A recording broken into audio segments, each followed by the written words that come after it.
में एक विशेष मजहब मुसलमानों के द्वारा मांग हुई कि हम भारत में नहीं रह सकते। अच्छी बात, उनके लिए अलग टुकड़ा बना दिया, नाम हुआ पाकिस्तान।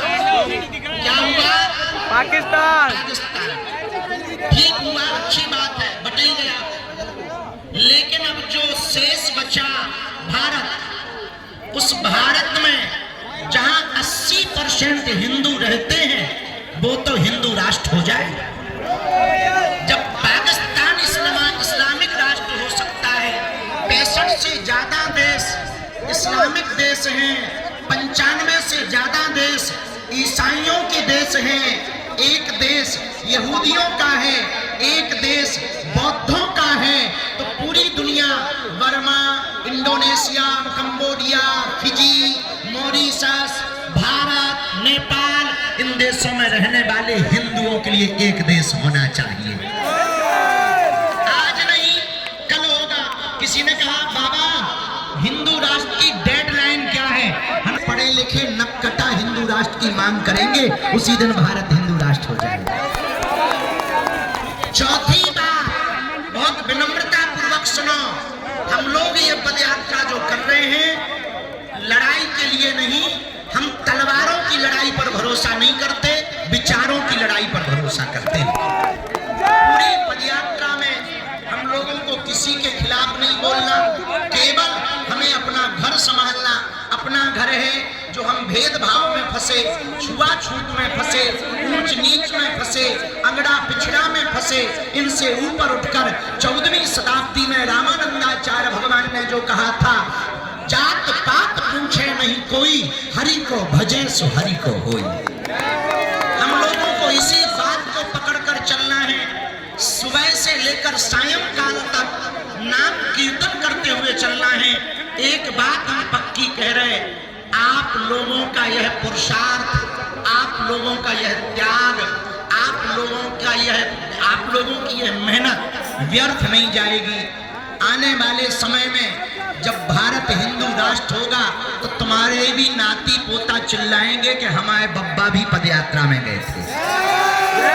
जैसे बाबरी मस्जिद का ढांचा ढहा था और राम मंदिर बना था, तो उसमें दीदी माँ की चर्चा, पूज्य हमारी बुआ जी की चर्चा आज तक होती। बोले कौन आया? बोले शेरनी आई है।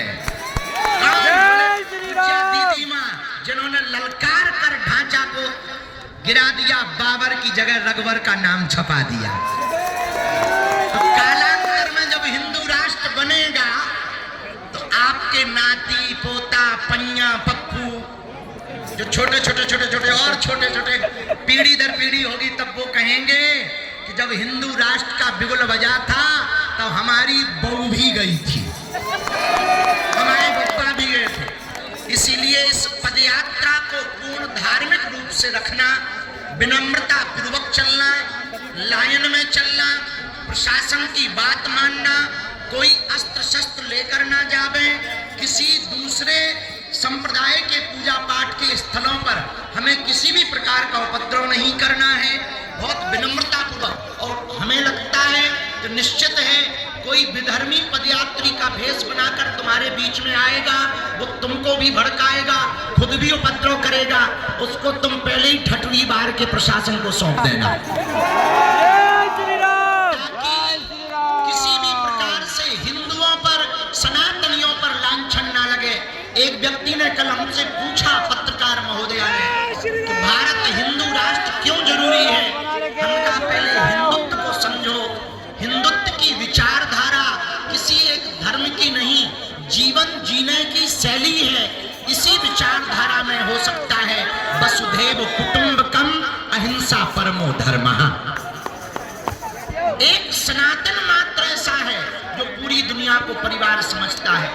इसलिए हम सभी सनातनियों को आज यही धर्म सम्राट स्वामी करपात्री जी को स्मरण करना है। उनको हम सब प्रणाम करते हैं। अब एक ही बात कह सकते हैं धर्म सम्राट स्वामी करपात्री जी के लिए कि हे भगवान, हे महापुरुष, हम आपके समय पर थे तो नहीं, पर आज भी हमको आपकी वह चेतना याद है, स्मरण है, जब आपने गाय माता के लिए सड़कों पर गोलियां खाई, डंडे खाए। लेकिन अब हम सब ये प्रण ठान लें कि अब रुकेंगे नहीं जब तक भारत हिंदू राष्ट्र ना हो जाएगा। भारत हिंदू राष्ट्र होगा तो गाय माता राष्ट्र माता होगी, भारत हिंदू राष्ट्र होगा तो सनातन संस्कृति का प्रचार होगा। और जब हम आ रहे थे तब हमको नेपाल वाले कुछ लोग मिले, बोले गुरुजी नेपाल से हमका टेंशन ना लो, तुम चलो हम तुम्हारे इधर चलेंगे। तो बोले मतलब हमकी मतलब सीधा है, तुम हमारा देश हिंदू राष्ट्र बनाओ, हम तुम्हारा बनवा देंगे। बड़े खुश हो गए, बोले गुरुजी बस इसीलिए आए। हम कहते नहीं चले चलो, 16 तारीख को मिलेंगे। तो 16 तारीख तक के लिए कौन कौन तैयार है? पक्का सावधानी पूर्वक चलोगे, भक्तों न जाओगे बीच में छोड़ के। और सुनो, हम बीच में आप लोगों को मिलते रहेंगे, हम स्वयं बुलवा लिया करेंगे, मिलते रहेंगे। जहां दोपहर के प्रसाद के लिए रुकेंगे या रात्रि के प्रसाद के लिए रुकेंगे तो बुलवा लिया करेंगे। रात्रि काल में भजन संध्या है, रोज एक ना एक संत आ रहे हैं, कभी कोई ना कोई महापुरुष आ रहे हैं, कोई ना कोई सिद्ध पुरुष आ रहे हैं जो आशीर्वाद देने भी आ रहे हैं। और भजन गाने के लिए भी भारत के बहुप्रसिद्ध लोग भी रात्रि काल में पहुंचेंगे, हम सब वहीं बैठ करके सुनेंगे। आज वंदे मातरम गीत के 150 वर्ष चेतना के पूर्ण हुए हैं। आज हम सब कुछ लोग भारत में ऐसे हैं उन्हें वंदे मातरम बोलने से दिक्कत है, तुम्हें है क्या? और जिन्हें है उन्हें भारत में रहना चाहिए क्या? जिन्हें वंदे मातरम से दिक्कत हो, लाहौर नजदीक है, खिसक लो। आओ आओ, अरे भाई तुम खाते भारत का हो, गाते पाकिस्तान का हो, ठटरी के बरे। वंदे मातरम बोलने से जिनको दिक्कत हो वो निकल लो, ज्यादा हो टिकट हमसे ले लो लाहौर की। और करोगे क्या? 5वीं बात और अंतिम बात, अब हम क्योंकि बहुत लेट हो गए इसलिए चलेंगे। हाँ सुनो, धर्म ध्वज आगे चलेगा, हम ऐसे ऐसे आगे आ रहे हैं, तुम लोग भी भगदड़ न मचाना, सीधे चले चलना, ठीक है? और हमने देखा कुछ लोग आगे ही निकल गए, उन्हें समझाइए जो मिले रास्ता में। हम जब आ रहे थे हमसे आगे पूरी चाट पकौड़ी पूरे नाश्ता उन्हें धर लिया। हम देखा था केवल दोना उड़ने लगे थे, हम कहा यहाँ क्या है? 5 किलोमीटर पहले ही पहुंच गए। भैया हरो तुम ना ऐसा करियो, पता लगे कि जो पद यात्रा लेके जा रहा हूँ सबसे पाछे है, चेला उनके पहले ही आनंद लूट चुके। हाँ, पिछली पद यात्रा में यही हुआ, इतने समोसा हमारे लिए धरे गए, एक तिनका ना मिला। आज भी हमने यही देखा, जिस रास्ते से हम आ रहे थे सब कचौड़ी बचौड़ी उड़ रही थी। हमका ये कौन खड़े? बोले जत्था। हमका किसका? बोले आपका। अरे हमका तुझे कर क्या रहा? बोले नाश्ता ले रहे, नाश्ता। हमका बहुत बढ़िया है। हमने पूछा पद यात्रा शुरू हो गई? बोले नहीं, वो तो पीछे आ रही, हम शुरू हो गए। हमका बहुत बढ़िया। हमका कहाँ के हो? बोले कहीं के नहीं है, बस आप ही के हैं।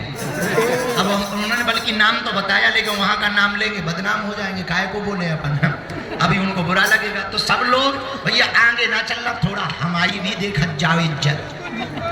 छोटे से बच्चे के प्राण लोगे क्या? इसलिए पहले हमको चलने देना, तुम भी चलो चलो, संत महात्मा आगे, फिर हम, फिर तुम, और अपन साथ चलेंगे। जो आगे निकल गए उन्हें समझा देना, ठीक है?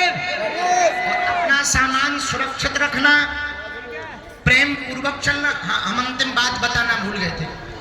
अंतिम बात ये है, किसी ने हमको आते आते कहा, कुछ लोग कह रहे हैं कि पदयात्रा बीच में रुक जाएगी। सुनो, जब तक तन में प्राण है तब तक तो ना रुकेगी। इसके बाद में हम फिर आत्मा बन के बताएंगे। हाँ, और अपन अगर आत्मा बन के आ गए तो कोनो भी ताबीज भी काम नहीं करने आ। ऐसे अपन भी ताबीज ही बनाई।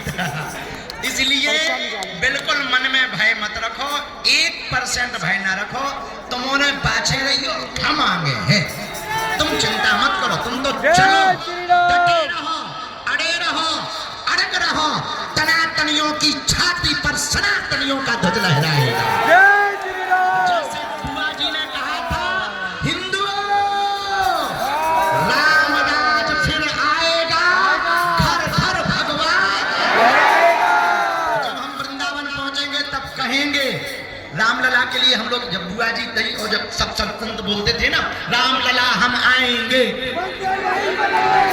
रामलला हम आएंगे, मंदिर वही बनाएंगे। अब तो बन ही गया। बन गया। अब तो दूसरा कहेंगे कृष्ण लला हम आएंगे, माखन मिश्री आएंगे, कृष्ण लला हम आएंगे, माखन मछली खाएंगे, कृष्ण लला हम आएंगे, माखन मछली खाएंगे। भेदभाव की करो विदाई, हम सब हिंदू भाई भाई, भेदभाव की करो विदाई। हम सब हिंदू भाई भाई। मंच पे बहुत लोग चढ़ गए, हमारे सेवादार कम हो जाओ, तुरंत कम हो जाओ।